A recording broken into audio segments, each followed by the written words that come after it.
Hello, my friends. How are you? I am here today to kind of show you my process as far as making a scrapbook.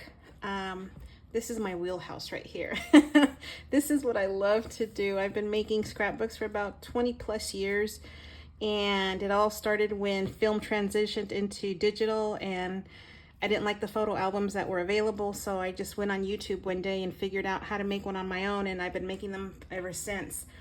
For this project is going to be, it's a commission piece. It's a scrapbook for somebody at work that wanted to make an outdoor themed album. And so I found this and I fell in love with it. This is Cartabella, the Great Outdoors paper line. It's super, super cute. I love the vintage feel to it. It's just, I love it. I love vintage. I really, really do. And so this is a paper line that I will use. I got this on Amazon. And let me just get rid of this. So you can choose whatever paper you like, but this is what I'm going to use. And this is probably one of the simplest albums to make, believe it or not. There's a lot of intricacies, and it's just what you prefer. And so this is what I'm going to make for you today, or it'll be a series of videos for sure, because I'm not going to get it done in the next few days, because I'm going to go babysit my granddaughters this weekend. But to do this, you need a chipboard. You need some chipboard. You need 2 pieces of chipboard at 5x8, which are these. They're not as thick as I would like, but it's going to have to do for right now.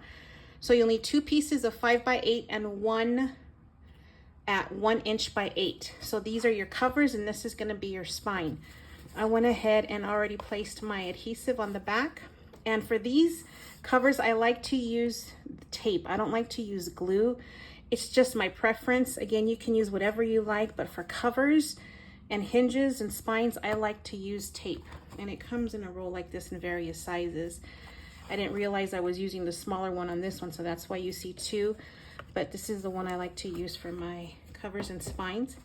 You're going to need 1 sheet of cardstock that you're going to use to cover your pieces here, your covers and your spines, at 10 by 12 inches. And what you want to do is score a 1 inch mark on the 10 inch side and a 1 inch mark on the 12 inch side. And then you're going to need 1 piece of paper at 2 inches by 10. So what you're gonna, instead of using another whole 12 inch sheet of paper, I'm just gonna adhere this to give me enough to cover my books. And so I'm gonna just do this real quick while you're on. I'm gonna take this tape off, and then I'm just gonna butt this up. You want to overlap it just a little bit, just to this end, overlaps with the end of the tape on this side. And you're gonna stick it down, and there you go. And so what's gonna happen is, when you put your covers down, and the reason why I use these marks, those are gonna be my guides, so that when I'll line up this edge with this corner here, this will be for my spine piece here, and then I'll put my other cover here. See how that works? So now I have 1 inch around, and I will show you how that will look a little bit later. This is going to be my hinges. And for the hinges, please feel free to pause the video at any time so that you can kind of write it down if you want to, or do it on your own.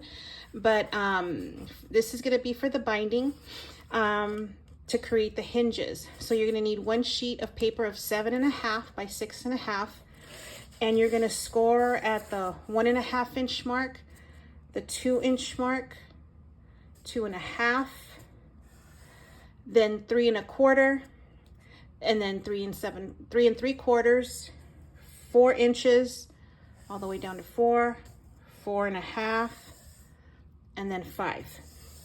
So this is going to create your hinge to where your page is going to attach to, so it has a spine piece.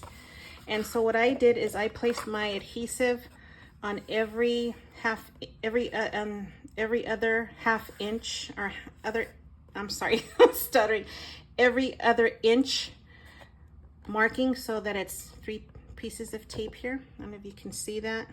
Okay. These smaller lines here, these are going to be my little gussets, my little spaces between my pages. These, you'll see in a moment how this is going to work, how to create the spine. You take off your tape. I'm going to fold in half on this line here. And you're going to fold it. And I like to use my foam folder to burnish. And this line here, I'm gonna do this. It's almost accordion style. And then this here, and you're gonna fold this down. So now you have a spine, okay? I'm sorry, a hinge. You now have a hinge. So this is what you're gonna attach your book, your page to. So this is gonna be 1 page. We're gonna do the same with this one here. We'll take this tape off here. And I'm sorry, this is my first time ever explaining how to create one of these. I usually do this all to myself. And so now I'm going to fold this in half. And I usually have everything right up to my face. So you can see this bigger mark here. You're gonna fold this here. Fold it in half. You're gonna flatten this out. And then you're gonna fold it down. And now you have your 2. And the more you burnish it, the more flexibility you'll have. You kind of just have to break the fibers in your paper. That's why we burnish, is just to break fibers in the paper to make it a little bit more malleable, if that's at all possible. So now we have 2 hinges. Now for the 3rd hinge, we're gonna do the same. We're gonna take this off. We're gonna fold it in half. We're gonna fold it right along this line here. We're gonna fold this line here. And so, there's gotta be an easier way to explain this. But like I said, I'm not used to explaining out loud. I'm used to in my own little world when I'm doing this. And then you bring this out, and then you're gonna fold back on that line here.